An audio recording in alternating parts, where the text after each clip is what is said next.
नमस्कार दोस्तों, हमारे यूट्यूब चैनल एग्ज़ाम लर्नर में आपका स्वागत है। दोस्तों, आज के इस वीडियो में हम लोग यूपीपीसीएस प्रीलिम्स एग्ज़ाम के लिए सामान्य अध्ययन का ये तीसरा सीरीज है। इसके पहले 2 सीरीज इसका अपलोड किया गया है। जो लोग नहीं देखे हैं, चैनल के प्लेलिस्ट में जाइएगा, आपको वहाँ से सभी वीडियो मिल जाएंगे। ये पीसीएस एग्ज़ाम के लिए रिवीजन जो है वीडियो है, जो सभी विषय के क्वेश्चन इसमें आपको देखने को मिल रहा है। तो वीडियो को आप लोग लाइक शेयर कर दीजिएगा। चैनल पर पहली बार आए हैं तो सब्सक्राइब कर लीजिएगा, साथ में बेल आइकन को प्रेस कर लीजिएगा, जिससे आने वाले अगले वीडियो का नोटिफिकेशन आपको पहले मिलता रहे। और यूपीपीसीएस का जो एग्ज़ाम होना है वह 14 मई को जो है आयोजित कराया जाएगा। तो डेट बढ़ने की संभावना बिल्कुल भी नहीं है। 14 मई को परीक्षा जो है आपका होना तय है। तो आइए जो है देखते हैं। सबसे पहले है भारतीय इतिहास से जुड़ा हुआ क्वेश्चंस। तो वह आंदोलन जो बंगाल विभाजन के प्रत्याघात के रूप में शुरू हुआ था, कौन सा आंदोलन था वह? तो स्वदेशी आंदोलन था। बंगाल विभाजन कब हुआ था? तो 1905 ईस्वी में बंगाल विभाजन हुआ, लॉर्ड कर्जन के समय में। उसके बाद जो आंदोलन शुरू हुआ, स्वदेशी आंदोलन, 1906 में यह शुरू किया गया था। तो बंगाल विभाजन के प्रत्याघात के रूप में जो आंदोलन शुरू हुआ था, तो स्वदेशी आंदोलन था वह। और मराठा शासक शिवाजी को सलाह देने हेतु जिस मंत्री परिषद की स्थापना की गई थी वह क्या कहलाती थी?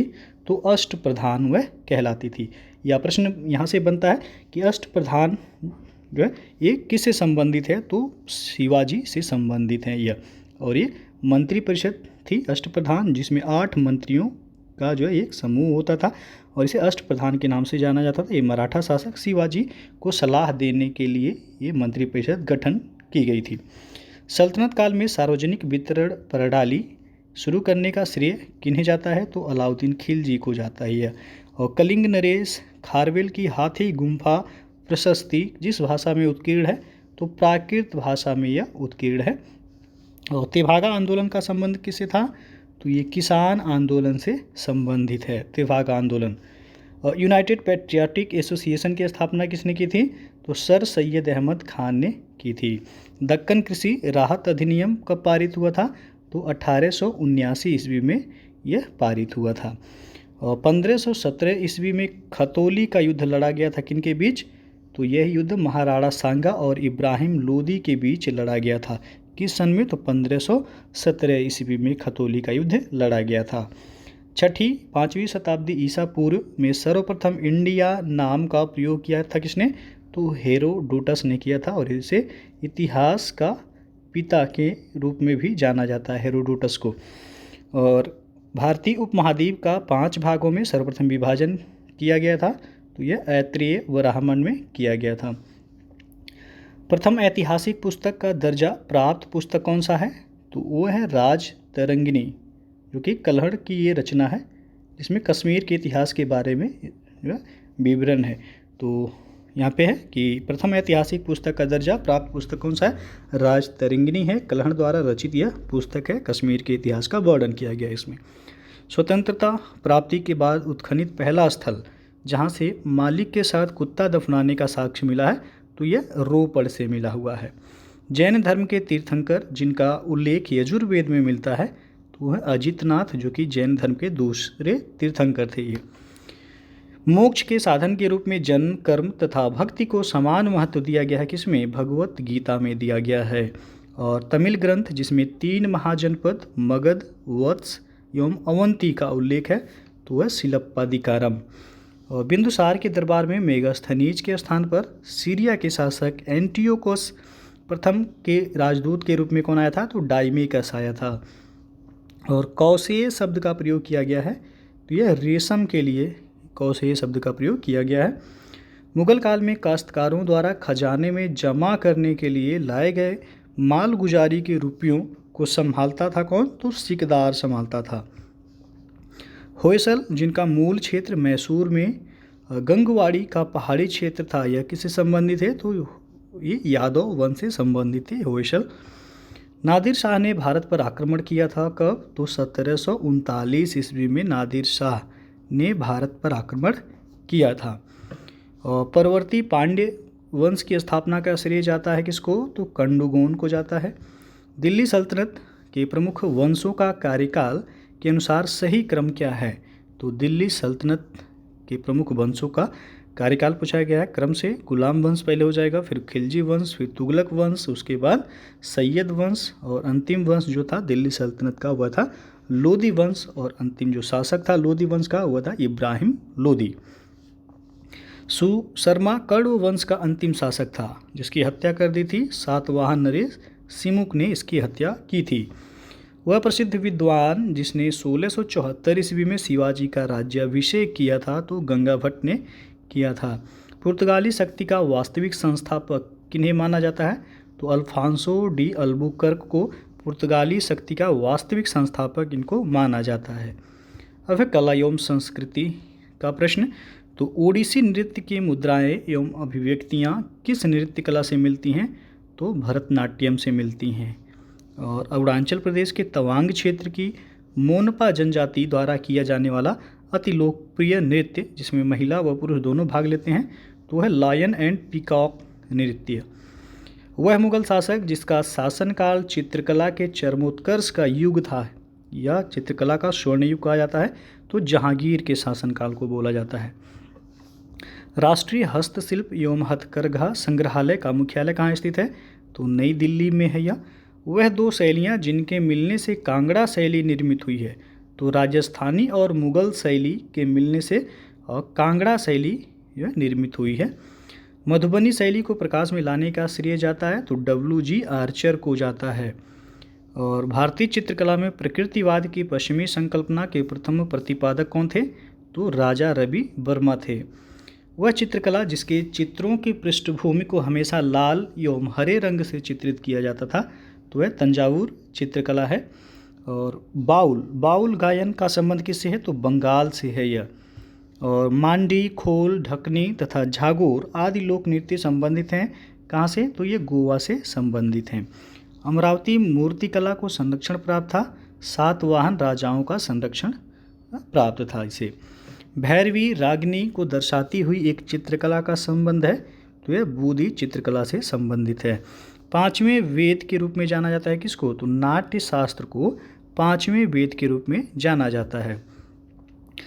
अलारिपु, जाति, स्वरम, वर्णनम आदि शब्दावली किससे संबंधित है? तो ये भरतनाट्यम से संबंधित है। ये कहाँ का शास्त्रीय नृत्य है? तो भरतनाट्यम जो है ये आपका केरल और तमिलनाडु का है। तमिलनाडु का ये भरतनाट्यम है। और अगला है आपका कि अलारिपु, जाति, स्वरम, वर्णनम आदि शब्दावली किससे संबंधित है? तो ये भरतनाट्यम से संबंधित है। भरतनाट्यम किस राज्य का शास्त्रीय लोक नृत्य है? तो ये आपका तमिलनाडु का है, तमिलनाडु का। उसके बाद है कि 19वीं सदी के कथक का स्वर्णिम युग रहा है तो अवध के अंतिम नवाब वाजिद अली शाह के संरक्षण में रहा है। कथक जो है ये किस प्रदेश का है? तो उत्तर प्रदेश का ये शास्त्रीय नृत्य है। और राजस्थान के मंगनियार समुदाय द्वारा गज की सहायता से बजाई जाने वाली बीड़ा क्या है? तो कमायचा है।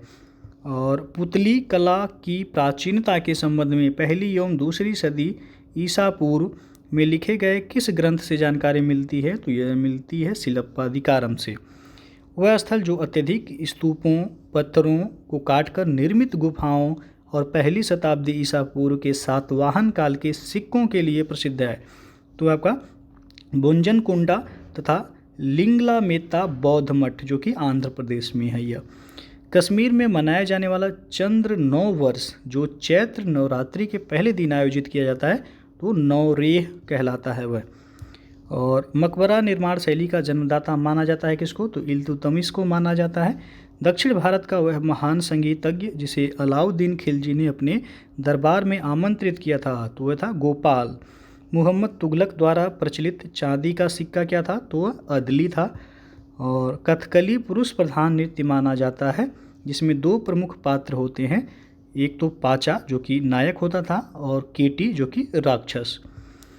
भारतीय संगीत की प्रमुख पुस्तक जिसमें कुछ तत्कालीन तकनीकी शब्दावलियों का प्रयोग किया गया है तो संगीत रत्नाकर। प्रथम विश्व युद्ध व अफगान युद्ध में शहीद हुए सैनिकों की स्मृति में निर्मित दिल्ली के इंडिया गेट का निर्माण कार्य कब पूरा हुआ? तो वर्ष 1931 में यह पूरा हुआ था। अब भारतीय राज्य व्यवस्था का क्वेश्चन। तो सर्वोच्च न्यायालय के न्यायाधीशों की संख्या में वृद्धि की जा सकती है तो संसद के द्वारा सर्वोच्च न्यायालय के न्यायाधीशों की संख्या में वृद्धि की जा सकती है। राष्ट्रपति के क्षमादान की वह शक्ति जिसके तहत किसी कठोर प्रकृति के दंड के स्थान पर हल्की प्रकृति का दंड दिया जाना शामिल है, तो लघुकरण है। वह संवैधानिक संशोधन जिसके तहत पंचायती राज संस्थानों में महिलाओं को आरक्षण प्रदान किया गया है, तो 73वां संविधान संशोधन अधिनियम के तहत। वह अनुच्छेद जिसके तहत किसी नागरिक को नागरिकता का अधिकार संसदीय विधान के अलावा किसी अन्य रीति से नहीं छीना जा सकता है, तो अनुच्छेद 10 है। और अनुच्छेद 5 से 11 के बीच में नागरिकता का वर्णन किया गया है। भारतीय संविधान की वह अनुसूची जिसके अंतर्गत अनुसूचित क्षेत्रों और अनुसूचित जनजातियों के प्रशासन तथा नियंत्रण से जुड़े प्रावधान हैं, तो 5वीं अनुसूची में है वह। और राज्य के निर्वाचन आयुक्त व राज्य के लोक सेवा आयोग के सदस्यों व अध्यक्ष को उनके पद से हटाने की शक्ति किसके पास है, तो राष्ट्रपति के पास है। वह संवैधानिक संशोधन जिसके अंतर्गत एक ही व्यक्ति को 2 या अधिक राज्यों का राज्यपाल बनाए जाने का प्रावधान है, तो 7वां संविधान संशोधन 1956 के द्वारा। और वह अनुच्छेद जो मौलिक अधिकारों के संदर्भ में संविधान की सर्वोच्चता व न्यायपालिका को न्यायिक पुनर्विलोकन की शक्ति प्रदान करता है, तो अनुच्छेद 13 है। अनुच्छेद 12 से 35 में देखा जाए तो मौलिक अधिकारों का वर्णन दिया गया है। और देशी रियासतों को भारतीय संघ का अंग बनाने में सरदार पटेल की सबसे महत्वपूर्ण भूमिका थी। इसमें इनका साथ किसने दिया था, तो बीपी मेनन ने दिया था। भारत संघ के एक नए राज्य का सृजन करना हो तो संविधान की अनुसूचियों में किसको अवश्य संशोधित किया जाना चाहिए, तो पहली अनुसूची को। विवाह विच्छेद और गोद लेना सम्मिलित है, तो ये आपका समवर्ती सूची में आता है। भारतीय संविधान का मैग्ना कार्टा किसे कहा जाता है, तो भाग 3 को भारतीय संविधान का मैग्ना कार्टा कहा जाता है। भाग 3 में आपका मौलिक अधिकारों का वर्णन दिया गया है। और भारत के संविधान में उद्देशिका का विचार यूएसए यानी कि संयुक्त राज्य अमेरिका से लिया गया है, किंतु इसकी भाषा कहाँ से ली गई है, तो भाषा ऑस्ट्रेलिया के संविधान से लिया गया है। यहाँ पे उद्देशिका जो भारत के संविधान का उद्देशिका है वह यूएसए से लिया गया, लेकिन उसकी भाषा ऑस्ट्रेलिया के संविधान से ली गई है। और ऑस्ट्रेलिया के संविधान से ही आपका समवर्ती सूची भी लिया गया है। तो यदि पूछे समवर्ती सूची किस देश के संविधान से लिया गया, तो ऑस्ट्रेलिया के संविधान से। किसी सदस्य द्वारा किसी अन्य सार्वजनिक महत्व के विषय पर विचार करने के लिए सदन की चल रही वर्तमान कार्यवाही बंद करने का प्रस्ताव क्या कहलाता है, तो यह काम रोको प्रस्ताव कहलाता है। शिक्षा पहले राज्य सूची का विषय थी, फिर इसे समवर्ती सूची में कब लाया गया, तो 42वें संविधान संशोधन अधिनियम 1976 के द्वारा शिक्षा को समवर्ती सूची के तहत लाया गया। शिक्षा पहले राज्य सूची का विषय था, लेकिन 42वें संविधान संशोधन अधिनियम 1976 के द्वारा इसे समवर्ती सूची में कर दिया गया। अप्रत्याशित व्ययों की पूर्ति के लिए भारत की आकस्मिक निधि से धन निकाल सकता है कौन, तो राष्ट्रपति। राज्य का नीति निर्देशक तत्व एक ऐसा चेक है जो बैंक की सुविधा के अनुसार अदा की जाएगी। ये कथन किसका है, तो केटी शाह का ये कथन है। और मतदाता की न्यूनतम आयु 21 वर्ष से घटाकर 18 वर्ष कर दी गई कब, तो यह 61वें संविधान संशोधन अधिनियम 1989 के द्वारा मतदाता की न्यूनतम आयु 21 वर्ष से घटा करके 18 वर्ष कर दी गई थी। अंतर्राज्यीय जल विवादों के न्याय निर्णयन से संबंधित अनुच्छेद कौन सा है, तो अनुच्छेद 262 है। तारकुंडे समिति, दिनेश गोस्वामी समिति, इंद्रजीत गुप्ता समिति, बोहरा समिति तथा एम वेंकट चेलैया समिति किससे संबंधित है, तो ये सभी चुनाव सुधार से संबंधित समितियां हैं। भारत में संसद की लोक लेखा समिति के अध्यक्ष की नियुक्ति की जाती है, तो लोकसभा अध्यक्ष के द्वारा नियुक्ति की जाती है। किसी राज्य में अनुच्छेद 356 के अंतर्गत राष्ट्रपति शासन सामान्यतः अधिकतम लगाया जा सकता है, तो 3 वर्ष की अवधि के लिए लगाया जा सकता है।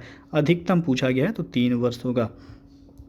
मुस्लिम लीग ने संविधान सभा की प्रथम बैठक का बहिष्कार किया था। संविधान सभा की दूसरी बैठक कब हुई थी, तो 11 दिसंबर 1946 को दूसरी बैठक हुई थी। पहली बैठक हुआ था 9 दिसंबर 1946 को।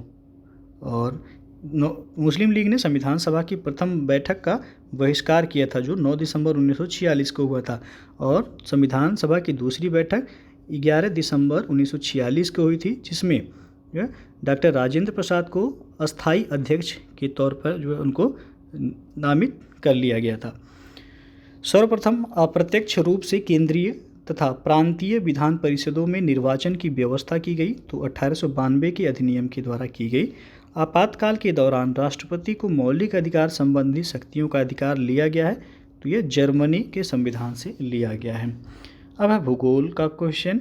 तो अफवाह क्षेत्र व जल आयतन की दृष्टि से विश्व की सबसे बड़ी एवं दूसरी सबसे लंबी नदी कौन सी है, तो वह अमेजन नदी है। अफवाह क्षेत्र के हिसाब से देखा जाए या जल आयतन की दृष्टि से सबसे बड़ी नदी है और दूसरी सबसे लंबी नदी है। सबसे लंबी नदी देखा जाए तो वह नील नदी है और दूसरी सबसे जो नदी है लंबी वह अमेजन है। तो यहाँ पे जो है आपसे पूछा गया कि अफवाह क्षेत्र व जल आयतन की दृष्टि से सबसे बड़ी नदी तो अमेजन है, लेकिन सबसे लंबी नदी जो विश्व की है वह नील नदी है। और दक्षिण अमेरिका महाद्वीप का एकमात्र ऐसा देश जो पूर्ण रूप से मकर रेखा के दक्षिण में स्थित है तो वह उरुग्वे है। और वह महाद्वीप जिसे विज्ञान के लिए समर्पित महाद्वीप की उपमा दी जाती है तो अंटार्कटिका महाद्वीप है। स्वतंत्र भारत की प्रथम बहुउद्देशीय परियोजना कौन सी है, तो दामोदर घाटी परियोजना है। ब्राज़ील के विशाल कहवा बागानों को कहा जाता है तो फजेंडा कहलाता है। कई बार ये यूपीपीसीएस में पूछा गया है। अलकनंदा के साथ किस नदी के संगम पर रुद्रप्रयाग स्थित है, तो अलकनंदा और मंदाकिनी नदी का संगम यह रुद्रप्रयाग में होता है। कपास की खेती के लिए सर्वाधिक उपयुक्त मृदा यानी कि मिट्टी कौन सी है, तो रेगुर मृदा है, या इसे कपासी मृदा या काली मृदा भी कहा जाता है, जो कि कपास की खेती के लिए सबसे उपयुक्त मिट्टी मानी जाती है। भारत की सबसे बड़ी कृत्रिम झील जो उत्तर प्रदेश एवं मध्य प्रदेश की सीमा पर अवस्थित है तो ये गोविंद बल्लभ पंत सागर है। और भारत के विभिन्न क्षेत्रों में उत्पादित सुल्ताना, गुलाबी और काली चंपा किस प्रमुख फल की किस्में हैं, तो ये अंगूर की किस्में हैं। लैटिन अमेरिका में यूरोपीय और अमेरिकन इंडियन मिश्रित रक्त वाले व्यक्ति को कहा जाता है तो मैस्तीजो कहा जाता है। संयुक्त राज्य अमेरिका की बृहद झीलों का पूर्व से पश्चिम की ओर सही क्रम क्या होगा, तो पूर्व से पश्चिम क्रम में पूछा गया। सबसे पूर्व में है ओंटारियो, फिर है ईरी झील, फिर है ह्यूरन, फिर मिशिगन और सबसे पश्चिम में सुपीरियर झील है। तो क्रम भी याद रखिएगा, पूछा जाता है ओंटारियो, ईरी, ह्यूरन, मिशिगन और सुपीरियर झील। जिस नगर की जनसंख्या 10 लाख या उससे अधिक होती है उसे महानगर कहा जाता है, जबकि ऐसे नगर जिनकी कुल नगरीय संकुलन जनसंख्या 1 करोड़ से अधिक हो वह क्या कहलाता है, तो वह मेगा सिटी कहलाता है। यानी कि 10 लाख संख्या है किसी नगर का तो वह महानगर कहलाएगा, और वहीं पे यदि 1 करोड़ हो जाएगा उसकी जनसंख्या तो आपका मेगा सिटी कहलाएगा वो। पश्मीना ऊन की प्राप्ति बकरी से होती है, उसी प्रकार अंगोरा ऊन की प्राप्ति किससे होती है, तो अंगोरा ऊन खरगोश से प्राप्त किया जाता है और पश्मीना ऊन यह बकरी से प्राप्त किया जाता है। ऋतु परिवर्तन, दिन रात का छोटा और बड़ा होना, कर्क और मकर रेखाओं का निर्धारण एवं विषुव तथा उपसौर अपसौर की स्थिति आदि होती है। तो यह पृथ्वी की वार्षिक गति यानी कि परिक्रमण के प्रभाव के कारण ऋतु परिवर्तन होता है। दिन और रात का छोटा बड़ा होना होता है। और उपसौर या अपसौर की स्थिति जो होती है, उपसौर कब होता है, तो ये भी पूछा जाता है 3 जनवरी को। 3 जनवरी को उपसौर कहलाता है और 4 जुलाई को ये आपका अपसौर की स्थिति होती है। तो उपसौर या अपसौर दोनों पूछा है, दिन पूछा जाता है किस तारीख को यह होता है। 90 ईस्ट रिज नामक जलमग्न ज्वालामुखी कटक स्थित है, तो ये आपका हिंद महासागर में स्थित है। माजुली द्वीप देश का पहला द्वीपीय जिला है, जबकि भारत का सर्वाधिक आबादी वाला द्वीप कौन सा है, तो सालसेट द्वीप है जिसपे मुंबई शहर बसा हुआ है। तो ये भी प्रश्न बनता है कि मुंबई शहर किस द्वीप पर स्थित है या बसा हुआ है, तो सालसेट द्वीप पर है। यूरेशिया प्लेट का वह खंड जिसका निर्माण हिमालय से पहले हो चुका था तो वह ट्रांस हिमालय। पूर्वांचल पहाड़ियों की उच्चतम श्रृंखला जो अरुणाचल प्रदेश के उत्तर पूर्वी भाग में स्थित है तो वह मिसमी पहाड़ियाँ। और बंगाल की खाड़ी में गिरने वाली प्रायद्वीपीय नदियों और अरब सागर में गिरने वाली प्रायद्वीपीय नदियों के मध्य जल विभाजक का कार्य कौन करता है? तो पश्चिमी घाट करता है। और दक्षिण भारत का मैनचेस्टर कहा जाता है तो कोयम्बटूर को कहा जाता है। उत्तर भारत का यदि पूछा जाए मैनचेस्टर किसे कहा जाता है तो कानपुर को कहा जाता है। दोनों याद रखिएगा, उत्तर भारत का मैनचेस्टर कानपुर को और दक्षिण भारत का मैनचेस्टर कोयम्बटूर को कहा जाता है। महाद्वीपीय विस्थापन सिद्धांत का प्रतिपादन किसने किया था? तो वेगनर ने किया था। विश्व की सबसे ऊंची चोटियां पाई जाती हैं तो नवीन मोड़दार पर्वतों में पाई जाती हैं। विश्व की सबसे ऊंची चोटियां जो हिमालय पर्वत है उसकी जो सबसे ऊंची चोटी है माउंट एवरेस्ट, ये भी आपका नवीन मोड़दार पर्वत का उदाहरण है और यह विश्व की सबसे ऊंची चोटी है माउंट एवरेस्ट। 8,848.86 मीटर वर्तमान में इसकी ऊंचाई है यह माउंट एवरेस्ट का। वह जल संधि जो यमन को जिबूती से अलग करती है और लाल सागर को अदन की खाड़ी से जोड़ती है तो वह बाब अल मंदेब जल संधि है। चूखा, संकोस, ताला तथा मांग देचू जल विद्युत परियोजना चलाई जा रही है तो ये भूटान में चलाया जा रहा है। अरावली पर्वत श्रेणी की सबसे ऊंची चोटी कौन सा है? माउंट आबू है। और वह पर्यावरण एवं पारिस्थितिकी का प्रश्न, तो पारिस्थितिकी नीचे की संकल्पना का सर्वप्रथम प्रतिपादन किसने किया था? तो जोसेफ ग्रेनेल ने किया था। ये भी आपका पीसीएस में पूछा गया है। भारत का प्रथम national centre for marine biodiversity कहाँ स्थित है? तो जामनगर गुजरात में है यह। वह ऐसा स्थान जहाँ पर जातियों की पर्याप्तता तथा स्थानीय जातियों की अधिकता पाई जाती है लेकिन साथ ही इन जीव जातियों के अस्तित्व पर निरंतर संकट बना हुआ है, क्या कहलाता है? तो हॉट स्पॉट कहलाता है। जैव विविधता के संरक्षण के लिए महत्वपूर्ण रणनीति क्या है? तो वह है जैवमंडल रिजर्व। भारत में आर्द्र भूमियों के अंतर्गत सर्वाधिक क्षेत्र वाला राज्य कौन सा है? तो गुजरात है। और वह ग्रीन हाउस गैस जिसका निस्सरण जुगाली करने वाले पशुओं से होता है तो मीथेन गैस, जुगाली करने वाले पशु से जो निकलने वाला गैस है वह मीथेन गैस होता है। और मीथेन गैस आपका कोयले की खदान से भी मिलता है, धान के खेत से भी निकलता है मीथेन गैस। मानव गतिविधियों को प्रत्यक्ष एवं अप्रत्यक्ष आलंबन प्रदान करने में उत्पन्न ग्रीन हाउस गैसों की कुल मात्रा को कहते हैं तो कार्बन पद चिन्ह कहलाता है वह। ओजोन छिद्र का निर्माण सर्वाधिक कहाँ है? तो अंटार्कटिका के ऊपर है। भारत में मैंग्रोव यानी कि ज्वारीय वनस्पति मुख्यतः पाई जाती है तो सुंदरबन डेल्टा में पाया जाता है यह। भारत में उपर्युक्त पारिस्थितिकी संतुलन बनाए रखने के लिए वनाच्छादन हेतु न्यूनतम संस्तुत भूमि क्षेत्र कितना है? तो 33% भूभाग पर वन का होना आवश्यक है पारिस्थितिक संतुलन बनाए रखने के लिए। यह वर्ष 2008-9 में अस्तित्व में आया जिसमें 2 अलग अलग रिजर्व को एक साथ मिलाया गया तथा यहाँ लुप्त प्राय एशियाई जंगली भैंस की प्रजाति पाई जाती है। तो यह पाया जाता है सीता नदी उदंती टाइगर रिजर्व जो कि छत्तीसगढ़ में है।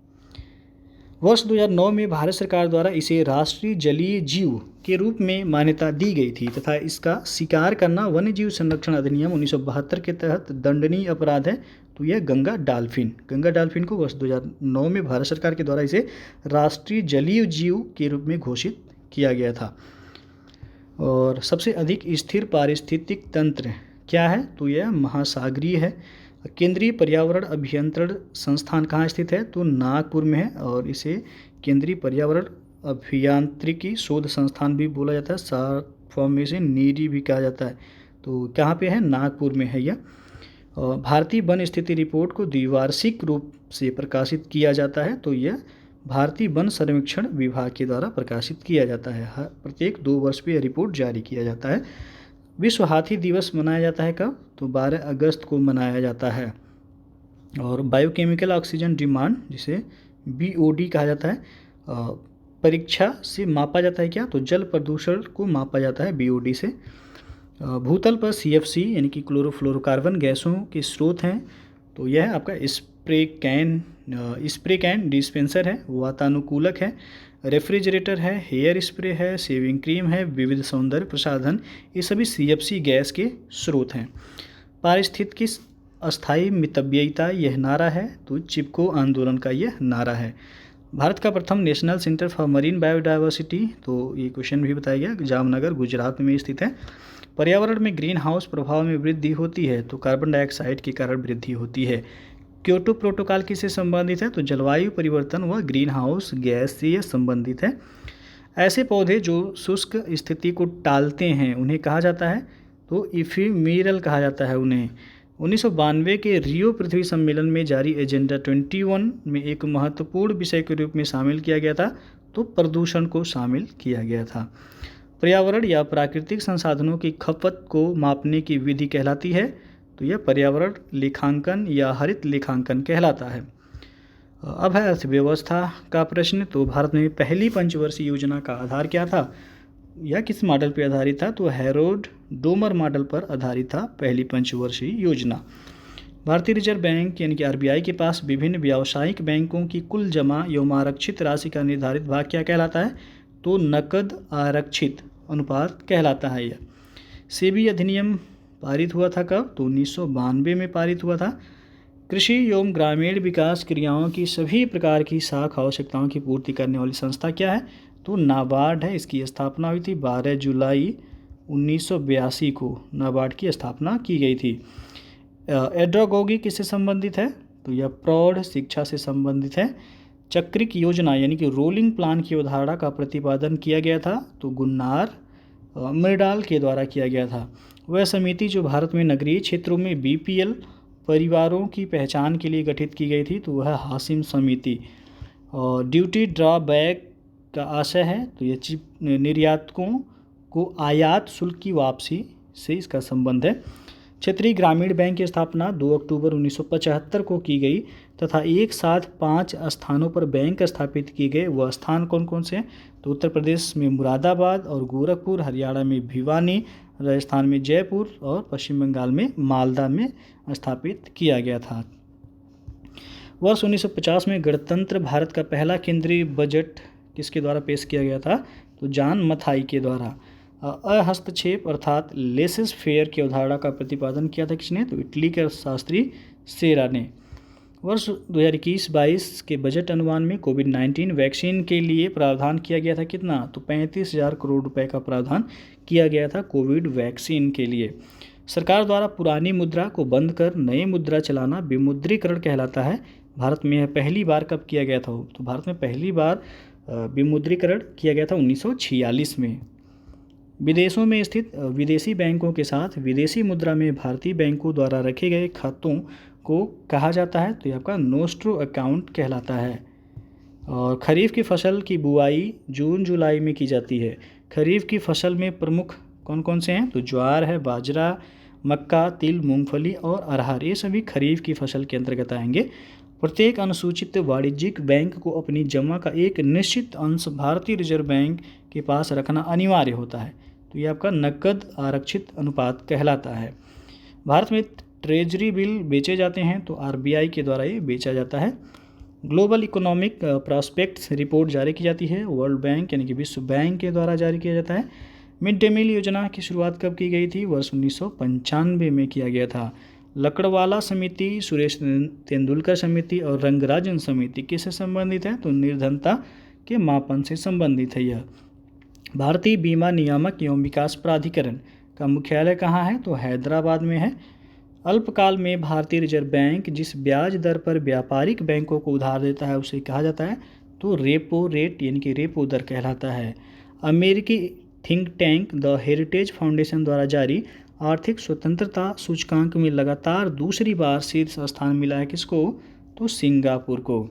केंद्रीय बजट 23-24 के अनुसार प्रति व्यक्ति आय 9 वर्षों में हो गई है, तो यह 1.97 लाख हो गया है। भारतीय अर्थव्यवस्था विश्व की सभी अर्थव्यवस्थाओं के क्रम में कौन सी है? तो 5वीं बड़ी अर्थव्यवस्था है भारत की।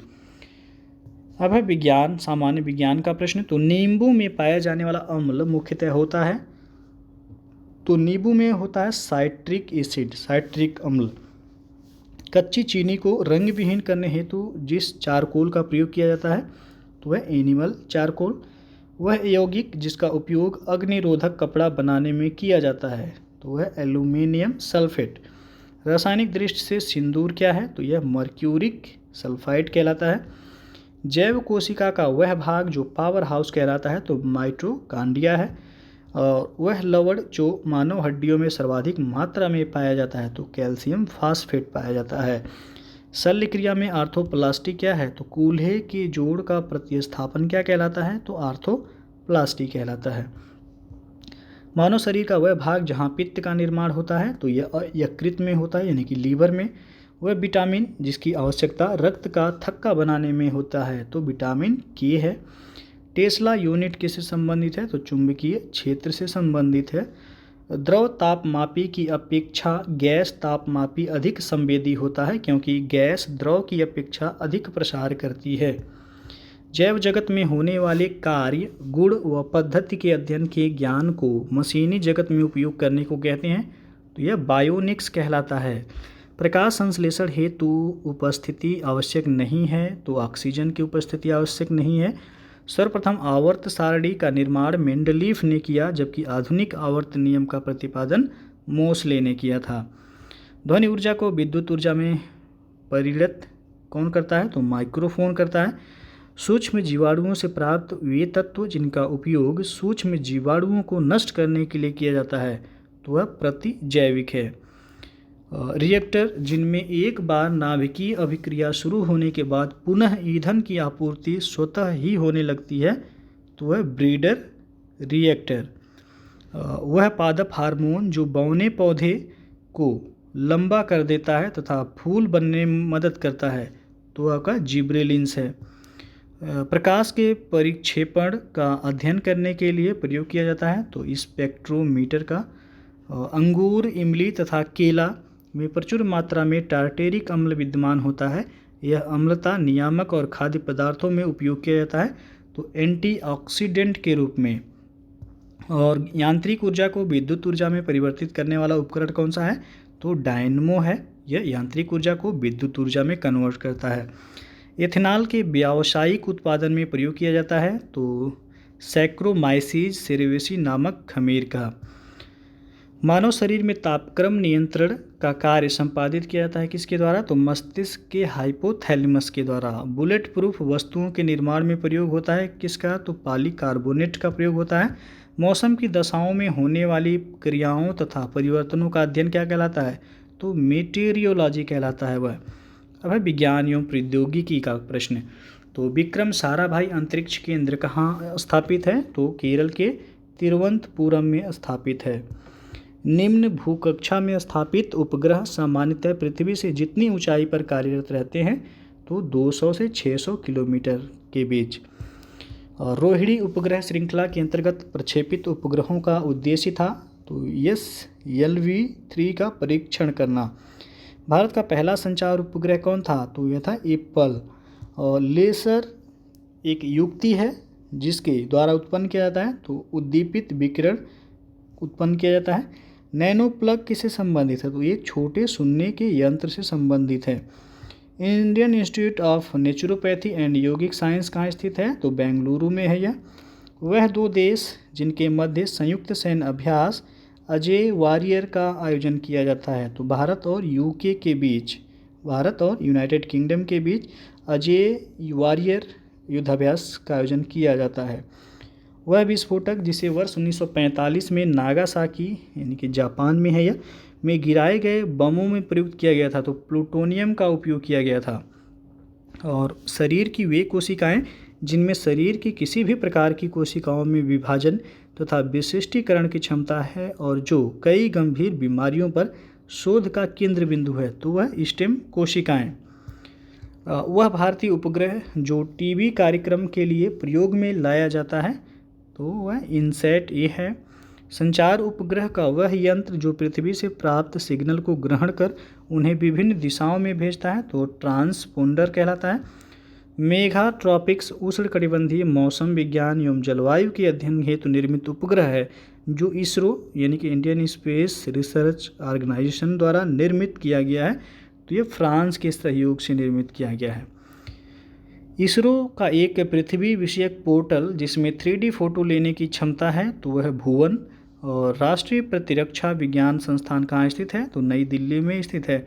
भारत के प्रथम प्लाज्मा बैंक की शुरुआत की गई थी तो नई दिल्ली में और यकृत एवं पित्त विज्ञान संस्थान में।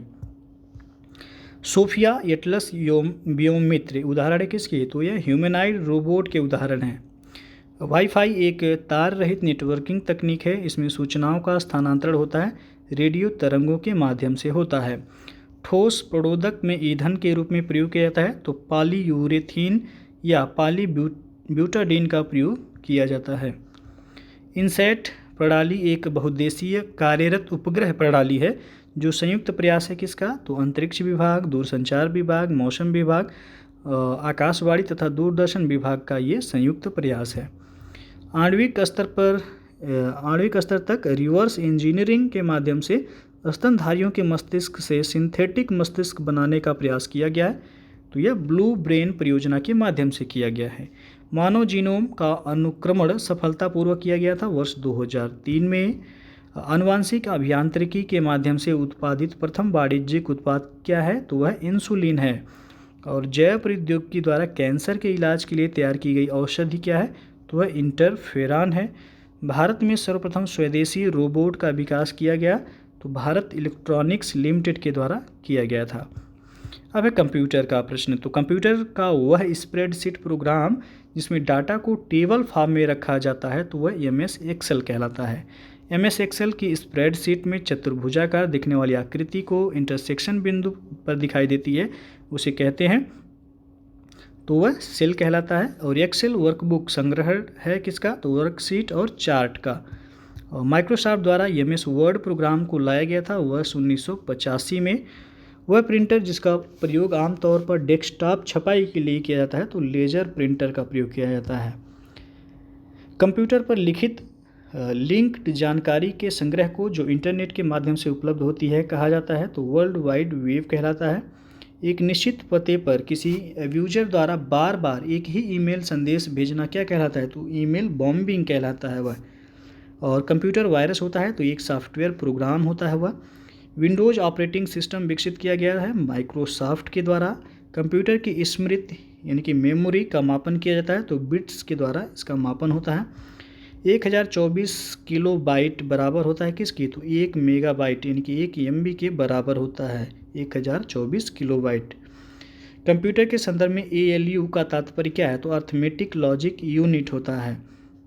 जो फाइलें संकुचित रूप में होती हैं और जिन्हें बाद में खोलते वक्त फैला दिया जाता है क्या कहलाता है, तो जिप फाइल कहलाता है वह। निब्बल एक कंप्यूटर की डाटा स्टोर यूनिट है। एक निब्बल का मान कितना होता है, तो 4 बिट के बराबर होता है।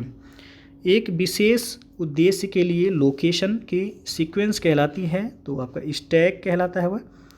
FTP का पूरा नाम क्या होगा, तो फाइल ट्रांसफ़र प्रोटोकॉल होता है FTP का फुल फॉर्म। सुपर कंप्यूटर का जनक कहा जाता है तो सीमोर क्रे को कहा जाता है। वर्ष 2020 में विश्व के 500 सबसे शक्तिशाली कंप्यूटरों की सूची में 63वां स्थान प्राप्त हुआ है तो भारत के परम सिद्धि सुपर कंप्यूटर को। और IPv6 IP पते का आकार क्या होता है, तो 124 बिट होता है। मॉनिटर पर 1 इंच में जितने डॉट मिलकर एक अक्षर का निर्माण करते हैं वह डॉट कहलाता है, उसका रेजोल्यूशन कहलाता है वह। 2 कंप्यूटर जिस रफ्तार पर डाटा की अदला बदली करते हैं या संप्रेषित करते हैं वह क्या कहलाता है, तो कम्युनिकेशन स्पीड कहलाता है वह। कंप्यूटर शब्दावली में वायरस के आतंकवाद को नाम दिया गया है इलेक्ट्रॉनिक आतंकवाद नाम दिया गया है। मदरबोर्ड का वह भाग जहां इनपुट व आउटपुट कार्ड लगाया जाता है तो वह एक्सपेंशन स्लॉट कहलाता है। और मदरबोर्ड के सभी सर्किटों का आपस में संबंध बनाकर रखता है तथा माइक्रो प्रोसेसर को काम करने का निर्देश देता है तो BIOS है वह। और मेलिंग सूची के उपयोक्ताओं को अनचाहा पत्र भेजना क्या कहलाता है, तो वह स्पैमिंग कहलाता है। अब है खेलकूद से जुड़ा प्रश्न। तो इंडिया ओपन बैडमिंटन 2022 का खिताब किसने जीता, लक्ष्य सेन ने। अंडर 19 एशिया कप चैंपियनशिप में भारत ने हराया किसको, श्रीलंका को। वह भारतीय महिला खिलाड़ी जिसने टेनिस खेल से संन्यास लेने की घोषणा की तो सानिया मिर्जा। फीफा फुटबॉल 2021 का पुरस्कार जिस सर्वश्रेष्ठ महिला खिलाड़ी को दिया गया है उनका नाम क्या है, एलेक्सिया पुटलेस। रानी झांसी ट्रॉफी संबंधित है तो महिला क्रिकेट से यह संबंधित है। वह देश जहां फीफा वर्ष 2022 का फुटबॉल विश्व कप आयोजित किया गया तो कतर में आयोजित किया गया है। बास्केटबॉल की सर्वोच्च संस्था federation international D basketball association यानी कि फीबा, जिसकी स्थापना 1932 में की गई थी, का मुख्यालय कहाँ है? तो मीस, स्विट्जरलैंड में इसका मुख्यालय है। बैडमिंटन की सर्वोच्च संस्था इंटरनेशनल बैडमिंटन फेडरेशन, जिसकी स्थापना वर्ष 1934 में की गई थी, का मुख्यालय कहाँ है? तो कुआलालंपुर, मलेशिया में इसका मुख्यालय है। शतरंज खेल के चेस बोर्ड में कितने खाने बने होते हैं? तो 64 खाने बने होते हैं। International association of athletics federation का मुख्यालय कहाँ है? मोनाको, जो कि मोंटे कार्लो में है यह। ओलंपिक ध्वज के सृजन का श्रेय जाता है तो बैरोन पियरे डी कोबार्टिन को जाता है। एक ही ओलंपिक में सर्वाधिक स्वर्ण पदक जीतने वाले पुरुष खिलाड़ी कौन हैं? तो माइकल फेल्प्स हैं, जिन्होंने 8 स्वर्ण पदक जीता था बीजिंग ओलंपिक 2008 में। गुगा नाम से किस भारतीय खिलाड़ी को जाना जाता है? तो गीत सेठी को जाना जाता है। एक दिवसीय यानी कि वनडे क्रिकेट विश्व कप में किस देश को अधिकतम बार फाइनल में हार का सामना करना पड़ा है? तो इंग्लैंड को। भारत के किस निशानेबाज ने लंदन ओलंपिक खेलों 2012 में रजत पदक प्राप्त किया था? तो विजय कुमार ने। किस खेल की टीम में महिला तथा पुरुष दोनों खिलाड़ी होते हैं? तो कार्फबॉल में होते हैं। अंतर्राष्ट्रीय क्रिकेट में बतौर कप्तान सबसे ज़्यादा छक्के लगाने का रिकॉर्ड किस खिलाड़ी के नाम है? तो इयॉन मोर्गन के नाम है। वर्ष 1868 में मार्क्विस ऑफ क्वींसबरी द्वारा किस खेल के नियमों का निर्धारण किया गया था? तो बॉक्सिंग का। कबड्डी खेल के एक पक्ष में खिलाड़ियों की संख्या कितनी होती है? 7 होती है। ओलंपिक म्यूजियम कहाँ स्थित है? तो लुसाने, स्विट्जरलैंड में है। वह खेल जिसको प्रारंभ करने के तरीके को गैम्बिट कहा जाता है, तो शतरंज के खेल को शुरू करने का तरीका जो है वह गैम्बिट कहलाता है। आईसीसी क्रिकेट विश्व कप में शतक लगाने वाली प्रथम भारतीय महिला खिलाड़ी कौन बनी है? तो है थिरुस कामिनी। फुटबॉल का मिनी विश्व कप कहा जाने वाला यूरो कप 2020 में शामिल टीमों की संख्या, यूरो कप में 2020 में 24 टीमें शामिल हुई थीं। ओल्ड ट्रैफोर्ड क्रिकेट स्टेडियम कहाँ है? तो मैनचेस्टर, ब्रिटेन में है। अब है विविध से जुड़ा प्रश्न। तो भारत की प्रथम महिला राष्ट्रपति वो प्रतिभा देवी सिंह पाटिल हैं। भारत की प्रथम महिला राष्ट्रपति हैं। अभी वर्तमान में जो है श्रीमती द्रौपदी मुर्मू, ये दूसरी महिला राष्ट्रपति हैं, लेकिन पहली आदिवासी महिला राष्ट्रपति हैं। तो पहली आदिवासी शब्द लग जाए तो श्रीमती द्रौपदी मुर्मू होंगी, जबकि यदि पूछा प्रथम महिला राष्ट्रपति तो प्रतिभा देवी सिंह पाटिल। अंतर्राष्ट्रीय न्यायालय में भारत के प्रथम न्यायाधीश कौन थे? तो बेनेगल रामाराव थे। अंतरिक्ष में पहुंचने वाला प्रथम भारतीय राकेश शर्मा। पनामा नहर जोड़ती है, तो यह प्रशांत महासागर को अटलांटिक महासागर से जोड़ती है, पनामा नहर। और सुएज नहर भी पूछा जाता है इसी तरह, तो भूमध्य सागर को लाल सागर से जोड़ता है सुएज नहर। यहाँ पे पनामा नहर पूछा गया। इटली के सिसिली द्वीप के उत्तर में स्थित वह सक्रिय ज्वालामुखी जिसे भूमध्य सागर का प्रकाश स्तंभ भी कहते हैं, तो स्ट्राम्बोली ज्वालामुखी को भूमध्य सागर का प्रकाश स्तंभ भी कहा जाता है। तो ये आपका इटली के सिसिली द्वीप में स्थित है। पर्युषण पर्व है, तो यह जैन समुदाय द्वारा मनाया जाने वाला प्रमुख त्यौहार है, पर्युषण पर्व। सूर्य किरण युद्धाभ्यास किन दो देशों के बीच आयोजित होने वाला युद्धाभ्यास है? भारत और नेपाल के बीच। वह एकमात्र व्यक्ति जिन्हें नोबेल पुरस्कार और ऑस्कर पुरस्कार दोनों जीतने का गौरव प्राप्त है, तो हैं जॉर्ज बर्नार्ड शॉ। ऑस्कर पाने वाली पहली भारतीय कौन थी? तो भानु अथैया, ये पहली भारतीय थी जिनको ऑस्कर मिला था। और भारतीय सैनिकों को वीरता के लिए दिया जाने वाला सर्वोच्च पुरस्कार कौन सा है? तो वह परमवीर चक्र। सर्वेंट्स ऑफ इंडिया सोसाइटी की स्थापना गोपाल कृष्ण गोखले के द्वारा किया गया था 1904 में। गेहूं का टुंडू रोग, धान का अंगमारी रोग तथा आलू का शिथिल रोग क्या है? तो ये जीवाणु जनित रोग है। और बहुत लंबी दूरियों को मापने के लिए प्रकाश वर्ष का प्रयोग किया जाता है, अर्थात यह किसका मात्रक है? तो दूरी का मात्रक है। भारत की सबसे लंबी नदी गंगा है, इसकी लंबाई है 2525 किलोमीटर। जबकि सबसे लंबी सहायक नदी कौन सी है? तो सबसे लंबी सहायक नदी है यमुना। रहनुमाई मजदायसन सभा के संस्थापक कौन थे? तो दादा भाई नौरोजी थे। मुख्यमंत्री कोविड-19 योद्धा कल्याण योजना किससे संबंधित है? तो मध्य प्रदेश से संबंधित है। यह स्टैचू ऑफ यूनिटी की लंबाई कितना है? 182 मीटर है, जो कि गुजरात में है। यह और भारत सरकार ने कोविशील्ड कोरोना वैक्सीन डोज के लिए समझौते पर हस्ताक्षर किए। तो यह सीरम इंस्टीट्यूट ऑफ इंडिया के साथ भारत का पहला वन चिकित्सा केंद्र खुला है। कहाँ पे? रानीखेत उत्तराखंड में खुला है यह। केंद्रीय खाद्य तकनीकी अनुसंधान संस्थान कहाँ स्थित है? मैसूर में है। एशिया का पहला निर्यात प्रसंस्करण क्षेत्र यानी कि EPZ वर्ष 1965 में स्थापित किया गया था कांडला, गुजरात में। हाइड्रोजन न्यूनतम पर्यावरण प्रदूषण उत्पन्न करता है। कई वैज्ञानिकों ने इसे माना है भविष्य का ईंधन के रूप में हाइड्रोजन को माना गया है। हाइड्रोजन जो है ये सबसे कम पर्यावरण प्रदूषण उत्पन्न करता है। वर्तमान में राज्यसभा के उपसभापति कौन है? हरिवंश नारायण सिंह हैं। तमाशा महाराष्ट्र की नृत्य नाटिका है, इसे विकसित करने का श्रेय जाता है तो वंशीधर भट्ट को जाता है। तो ये था आपका सामान्य अध्ययन का तीसरा सीरीज जो UPPCS एग्ज़ाम के लिए काफ़ी महत्वपूर्ण है। आप लोग एग्ज़ाम से पहले सभी वीडियो को देख लीजिएगा। आपके GS के पार्ट जो हैं सभी यहाँ से लगभग कवर हो जाएंगे। तो वीडियो अच्छा लगा हो लाइक शेयर कर दीजिएगा। चैनल को सब्सक्राइब नहीं किए सब्सक्राइब कर लीजिएगा। बेल आइकन को प्रेस कर लीजिएगा जिससे आने वाले अगले वीडियो का नोटिफिकेशन आपको पहले मिलता रहे। इसका PDF आपको हमारे टेलीग्राम चैनल पर मिल जाएगा। नीचे डिस्क्रिप्शन में टेलीग्राम का लिंक दे दिया गया है, वहाँ से ज्वाइन करके आप PDF भी डाउनलोड कर सकते हैं। तो वीडियो को पूरा देखने के लिए बहुत बहुत धन्यवाद।